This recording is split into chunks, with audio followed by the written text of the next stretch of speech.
तो इस कहानी की शुरुआत होती है किलर वेल्स यानी के ऑर्कस से, जो काफी सोशल और इंटेलिजेंट तो होते हैं लेकिन साथ ही समंदर के सबसे खतरनाक प्रेडिएटर्स भी। वर्ल्ड ऑफ ओरका में सित्तो नाम की बेल पिछले 20 सालों से वहां की मेन स्टार बनी हुई थी। एक दिन शिफ्ट खत्म होने पर दो एम्प्लॉइज आपस में बात करते हैं कि जब से सित्तो ने अपना बच्चा खोया है तब से वो पहले जैसी नहीं रही। हालांकि ऑफिशियल स्टोरी के मुताबिक वो बच्चा मर चुका था, मगर एम्प्लॉइज को शक था कि कंपनी ने उसे चुरा लिया है और ये बात सित्तो बखूबी जानती थी। इसी बीच जाने से पहले एक महिला एम्प्लॉय सित्तो को चेक करने जाती है, लेकिन बुलाने पर भी वेल कोई रिएक्शन नहीं देती। तब बेहतर तरीके से देखने के लिए वो एम्प्लॉय पानी में उतर जाती है, पर तभी उसके पीछे पानी में कुछ हलचल होती है। सित्तो पहले तो उसके आसपास घूमती है और फिर अचानक उस पर जानलेवा हमला कर देती है। वहीं दूसरी ओर मैटी एक रेस्टोरेंट में काम कर रही होती है कि तभी एक आवाज को सुनकर वो चौंक जाती है। ये उसका बॉयफ्रेंड चैड था जो हाल ही में ग्रेजुएट हुआ है। मैटी पूछती है कि क्या उनकी दोस्त करिश नाराज है क्योंकि वो सेरेमनी में नहीं आई थी, जिस पर चैड बताता है कि उसने सब संभाल लिया था। अब क्योंकि अगले हफ्ते मैटी की भी ग्रेजुएशन थी, इसलिए चैड उसके लिए एक तोहफा लाया था, एक नेकलेस जिस पर सीलो चार्म लगा हुआ था, क्योंकि मैटी वही इंस्ट्रूमेंट बजाती है। चैड वो नेकलेस उसके गले में पहनाता है और वो दोनों किस करने ही वाले होते हैं कि तभी वहाँ एक लुटेरा धमकता है। बंदूक की नोक पर वो दोनों के फोन्स नीचे फिकवा देता है और चैड को धक्का देते हुए मैटी से कैश रजिस्टर खुलवाता है और सारा पैसा लेने के बाद वो लुटेरा मैटी से उसका नेकलेस भी मांगता है। मैटी उसे उतारने में परेशान हो रही थी और इसी मौके का फायदा उठाकर चैड उस आदमी पर कूद पड़ता है ताकि वो उससे बंदूक छीन सके, पर बदकिस्मती से वो चोर चैड पर भारी पड़ता है और अपनी बंदूक से ही उसे मारना शुरू कर देता है। तब मैटी भी इस झड़प में शामिल हो जाती है और बंदूक की नली पकड़ लेती है, पर इस खींचातानी के दौरान गोली चल जाती है जो मैटी के सर के पास से गुजरती है, जिससे उसके कानों में सुन्न पड़ने जैसी आवाज गूंजने लगती है।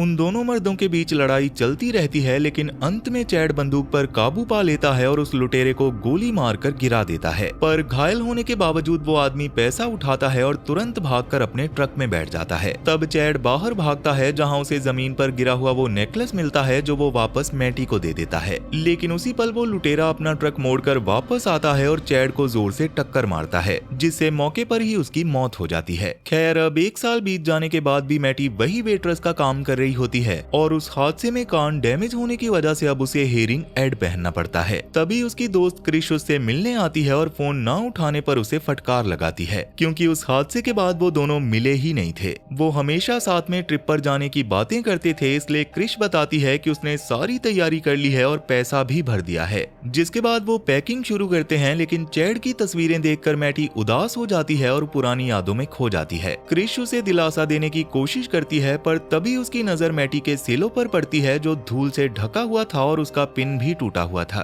मैटी मानती है कि उसने काफी वक्त से उसे नहीं बजाया है, लेकिन इस बारे में वो और कोई बात करने से मना कर देती है। खैर, अब कुछ घंटों के बाद ये जोड़ी थाईलैंड पहुंच जाती है, जहां वो पूल में ड्रिंक्स के साथ रिलैक्स करते हैं और क्रिश के नए वाटरप्रूफ फोन से सोशल मीडिया के लिए ढेर सारी फोटोज लेते हैं। इसके बाद वो बीच की ओर जाते हैं, जहाँ क्रिश टूरिस्ट इंफॉर्मेशन बूथ पर काम करने वाले जोश नाम के लड़के से फ्लर्ट करने लगती है। वहीं एक महिला सुवेनियर्स बेच रही थी, जिससे वो दोनों लकड़ी की बनी हुई प्यारी सी वेल्स खरीद लेती हैं। क्रिश जानती थी कि चैड और मैटी हमेशा मशहूर सित्तो के बारे में बातें करते थे, इसलिए वो खुश होकर बताती है कि उसने ऑर्का शो की टिकट्स ले ली हैं। हालांकि ये सुनते ही मैटी बुरा मान जाती है और वहाँ से जाने लगती है। क्रिश जब वहाँ पहुँचती है तो मैटी उसे समझाती है कि उसे कैद में जानवर देखना बिल्कुल पसंद नहीं और वो वर्ल्ड ऑफ ओरका को सपोर्ट नहीं करेगी। वो बताती है कि वो और चैड सित्तो के बारे में इसलिए बातें करते थे क्योंकि उसका बच्चा टैंक में ही एक बीमारी से मर गया था और उन्हें ऑफिशियल कहानी पर कभी भरोसा ही नहीं था।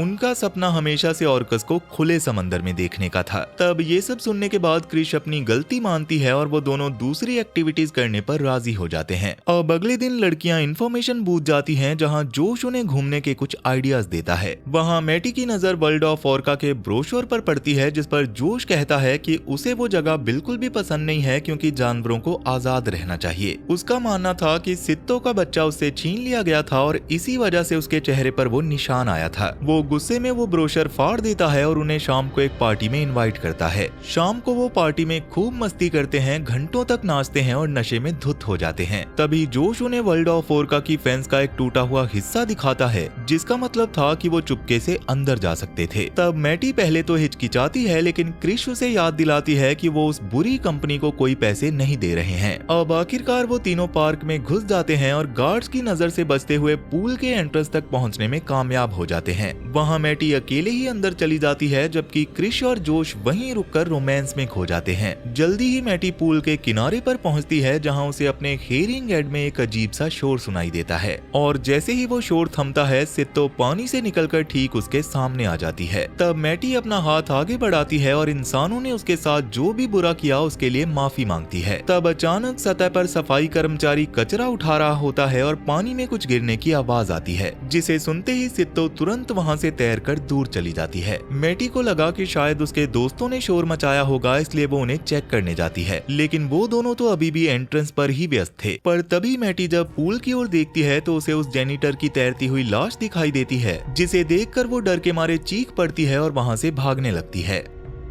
तब सिक्योरिटी गार्ड की नजर भी उस लाश पर पड़ती है और वो तुरंत इलाके की तलाशी लेने लगता है, जहां उसे ये तीनों दोस्त मिल जाते हैं। अब वो तीनों वहां से भागने लगते हैं और गार्ड उनका पीछा करता है, पर भागते वक्त मैटी का बैग फेंस में फंस जाता है, लेकिन वो जोर लगाकर उसे खींच लेती है और आखिरकार ये ग्रुप वहां से बचकर निकलने में कामयाब हो जाता है। जिसके बाद गार्ड अपने बॉस को कॉल करके खबर देता है कि सित्तो के टैंक में एक और मौत हो गई है, और ये सुनते ही बॉस उसे हुक्म देता है कि वो उस जानवर का किस्सा ही खत्म कर दे। अब अगली सुबह मैटी की आंख बीच पर खुलती है, जहां जोश और क्रिश के पास उसके लिए एक सरप्राइज था। वो तीनों जेट स्काई राइड पर निकल पड़ते हैं और तेजी से समंदर की लहरों को चीरते हुए आगे बढ़ते हैं। तब घूमते घूमते वो एक सुनसान टापू पर पहुंचते हैं, जहां का नजारा देखकर मैटी दंग रह गई थी। वो हैरान होती है कि लोग यहाँ क्यों नहीं आते, जिस पर जोश बताता है कि सालों पहले यहाँ कुछ ऐसा हुआ था कि अब लोकल्स इस जगह को शापित मानते हैं। इसी बीच जोश देखता है कि क्रिश अपने फोन में ही लगी हुई है, तो मैटी उसे समझाती है कि क्रिश एक सोशल मीडिया इन्फ्लुएंसर है। पर जोश गुस्से में क्रिश का फोन ले लेता है और जेट स्काई में रख देता है, ताकि वो स्क्रीन की बजाय आइलैंड का मजा ले सके।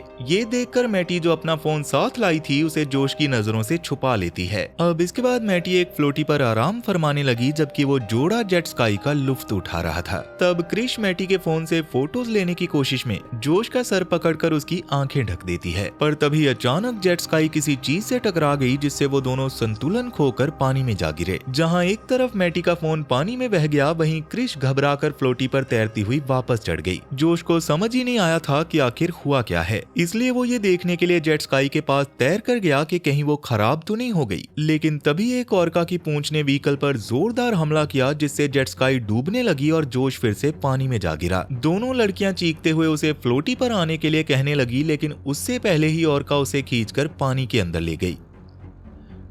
जहां जोश थोड़ी देर तक संघर्ष करता रहा और किसी तरह सतह पर आकर फ्लोटी की ओर बढ़ा, मगर वो क्रिश का हाथ पकड़ ही रहा था कि ओरका ने उसे दोबारा पानी में खींच लिया और पानी में फैला हुआ खून देखकर मैटी और क्रिश के होश उड़ गए, क्योंकि उन्हें एहसास हो चुका था कि जोश अब जिंदा नहीं बचा है। तब अपनी जान बचाने की हड़बड़ाहट में वो दोनों अपने हाथों से ही पानी को काटकर जमीन की ओर बढ़ने लगी। हालांकि जब ओरका उनके ठीक नीचे से गुजरी और उन पर खून की बौछार हुई, तो डर के मारे उन्होंने अपने हाथ वापस खींच लिए। सदमे से उबरते हुए वो दोनों जितनी तेजी से हो सके आगे बढ़ी और एक चट्टान के पास पहुंचने में कामयाब हो गई, मगर इससे पहले कि वो उस पर चढ़ पाती, ओरका फ्लोटी की रस्सी पकड़कर उन्हें वापस खींचने लगी। आखिरकार उसने रस्सी छोड़ दी और दूर तैर गई, जिसके बाद मैटी ने फौरन रस्सी को पानी से बाहर निकाल लिया। पर जब ओरका वापस आई तो मैटी ने उसका मुड़ा हुआ फिन देख लिया, जिससे खुलासा हुआ कि ये कोई और नहीं बल्कि सित्तो थी। वो तैरते हुए फ्लोटी के बेहद करीब आ गई, लेकिन बिना हमला किए वहां से हट गई। पर जब मैटी के हेयरिंग एड से वो अजीब सी आवाज आने लगी, तो सित्तो ने अपना चेहरा बाहर निकाला और उसकी ओर एक आवाज करके वापस पानी में समा गई। लेकिन जब सित्तो उनके नीचे से गुजरी तो लड़कियां चीख पड़ी, पर इस बार भी कुछ नहीं हुआ। मैटी समझ चुकी थी कि बचने का एक ही रास्ता बचा है और वो है तैर कर भागना। सित्तो तेजी से उनके करीब आ रही थी, इसलिए उन्हें जल्द से जल्द कदम उठाना था। क्रिश ने बिना सोचे पानी में छलांग लगा दी, लेकिन जैसे ही मैटी कूदने वाली थी वो वहीं जम गई, क्योंकि उसका हेयरिंग एड फिर से वो अजीब सा शोर करने करने लगा था। तब संतुलन बिगड़ने की वजह से वो पानी में जा गिरी और उसी हड़बड़ाहट में उसके हेयरिंग एड की एक्स्ट्रा बैटरी का पाउच जेब से निकलकर पानी में बह गया। सित्तो उनके बेहद करीब थी, इसलिए मैटी उस पाउच को लेने नहीं जा सकती थी और मजबूरन उसे वापस फ्लोटी पर चढ़ना पड़ा। उधर कृष्ण ने हिम्मत नहीं हारी और तैरते हुए एक चट्टान तक पहुंच गई, मगर ठीक उसी वक्त सित्तो वहां पहुंची, पर कृष्ण बाल बाल बचते हुए ऊपर चढ़ने में कामयाब रही।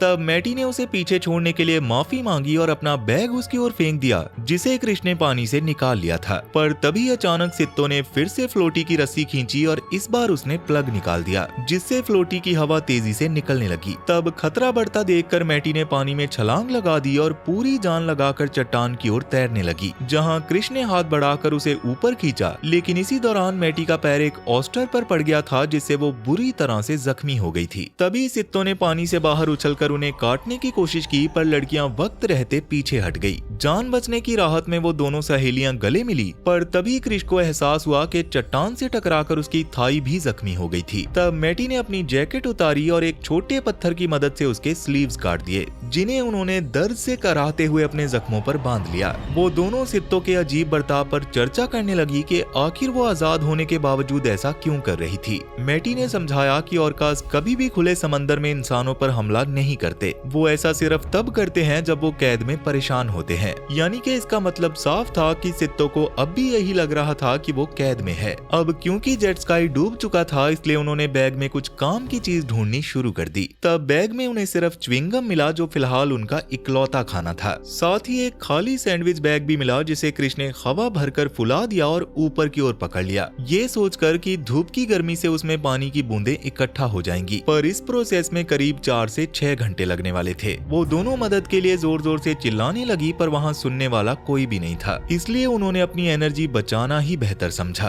अब थोड़ी देर बाद कृष्ण को दूर एक बोट दिखाई दी, जिसे देखकर वो दोनों फिर से हाथ हिलाकर चिल्लाने लगी, पर अफसोस बोट वालों ने उन्हें नहीं देखा और वो वहाँ से आगे निकल गए। इस सुनसान चट्टान पर फंसे होने के बाद मैटी को गहराई से एहसास हुआ कि सित्तो उस छोटे से पूल में बरसों तक कैसे घुटन भरा महसूस करती होगी। अब अचानक सित्तो वहाँ से गुजरी और मैटी का हेयरिंग एड फिर से शोर करने लगा, और जैसे ही उन्होंने नीचे देखा तो उनके होश उड़ गए, क्योंकि वहां पर जोश का कटा हुआ हाथ तैर रहा था, जिसकी कलाई पर फ्लैशलाइट बंधी हुई थी। मैटी ने अपने बैग से उसे पकड़ने की कोशिश की और गिरते गिरते बची, पर कृष्ण ने वक्त रहते उसे संभाल लिया। जिसके बाद कृष्ण ने मैटी के पैर पकड़े ताकि वो चट्टान से नीचे झुक सके, और इसी तरह मैटी ने जोश के हाथ से वो फ्लैशलाइट निकाल ली। अब रात भर वो लाइट जलाकर सिग्नल देती रही, पर कोई मदद नहीं आई, और अगली सुबह तक धूप की वजह से उनकी स्किन पूरी तरह से लाल पड़ चुकी थी। तब किस्मत से सैंडविच बैग में पानी की कुछ बूंदें जमा हो गई थी, जिन्हें उन दोनों ने आपस में बांट लिया। तब कुछ देर बाद झिझकते हुए कृष्ण ने आखिरकार पूछ ही लिया कि उसने सिलो बजाना क्यों छोड़ा था, और मैटी ने दर्द भरी आवाज में बताया कि चैड की मौत के बाद उसमें हिम्मत ही नहीं बची थी। कृष्ण ने उसे समझाया कि अभी देर नहीं हुई है और वो वापस स्कूल जा सकती है, और साथ ही उसने ये वादा किया कि वो हमेशा उसका साथ देगी, और दोनों ने एक दूसरे का हाथ थामकर खुद को दिलासा दिया। पर इस वक्त भूख से उनका बुरा हाल था, इसलिए उन्होंने पानी में लगा ऑस्टर खाने का फैसला किया। कृष्ण ने मैटी के पैर पकड़े और वो पानी के अंदर गई, पर लाख कोशिश करने के बाद भी ऑस्टर नहीं निकला। तभी अचानक सित्तो पास आ गई, जिससे डरकर मैडी पानी में गिर गई। लेकिन इसी मौके का फायदा उठाकर उसने आखिरकार ऑस्टर तोड़ लिया और कृष्ण की मदद से फुर्ती से वापस चट्टान पर चढ़ गई। अब इसके बाद कृष्ण ने पत्थर से ऑस्टर तोड़ने की कोशिश की, पर नाकाम रही। तब मैटी ने अपने बैग से चैड का क्रीमेशन स्टोन बॉक्स बाहर निकाला और उसका ढक्कन कृष्ण को दिया, जिसकी मदद से आखिरकार ऑस्टर खुल गया। उन दोनों ने वो ऑस्टर आधा आधा खाया, जिसका स्वाद बिल्कुल गंदा था, पर जिंदा रहने के लिए उन्हें वो गले से उतारना ही पड़ा। तब मैडी ने चैड के क्रीमेशन स्टोन को बड़े गौर से देखा और फैसला किया कि अब उसे जाने देने का वक्त आ गया है। उसने बड़े प्यार से आखिरी बार उसे चूमा, कुछ आखिरी शब्द कहे और उसे पानी के हवाले कर दिया। कृष्ण ने इस हालत में फंसने के लिए माफी मांगी और कसम खाई कि वो सिर्फ मदद करना चाहती थी, और मैटी ने उसे दिलासा दिया कि ये उसकी गलती नहीं थी। लेकिन तभी कृष्ण ने एक ऐसा राज खोला जिसने मैटी के पैरों तले जमीन खिसका दी। वो 1 साल पहले भारी कर्जे में डूबी थी और पैसों के लिए उसने अपने कोवर्कर के साथ मिलकर उस चोरी का प्लान बनाया था।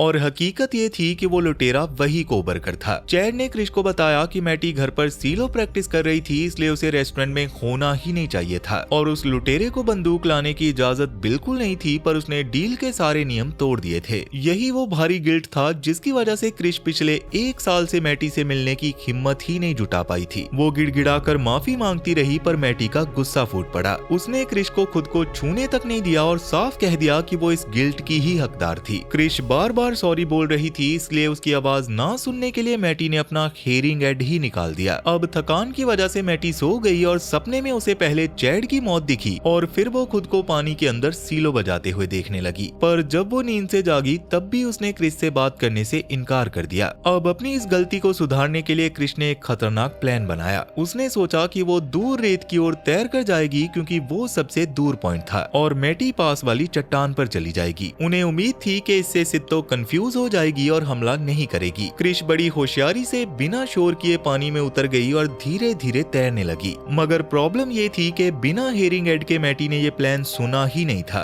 जब उसने आखिरकार अपनी दोस्त को पानी में देखा तो घबराकर एड पहना और उसे वापस आने के लिए चिल्लाने लगी, पर क्रिश ने रुकने से इनकार कर दिया। अब उनके शोर ने सित्तो का ध्यान खींच लिया और खतरा भापते ही क्रिश तेजी से हाथ पैर चलाने लगी, पर सित्तो पूरी रफ्तार से क्रिश का पीछा कर रही थी। तब अपनी दोस्त को मौत के मुंह में देखकर मैटी ने भी पानी में छलांग लगा दी और पानी की आवाज सुनते ही सित्तो का ध्यान भटक गया और वो मैटी के पीछे मुड़ गई। तब मैटी ने पूरी जान लगा दी और इससे पहले कि सित्तो उसे काट पाती वो फुर्ती से दूसरी चट्टान पर चढ़ने में कामयाब हो गई। यानी कि ये डिस्ट्रैक्शन काम कर गया और क्रिश सही सलामत रेत पर पहुंच गई थी।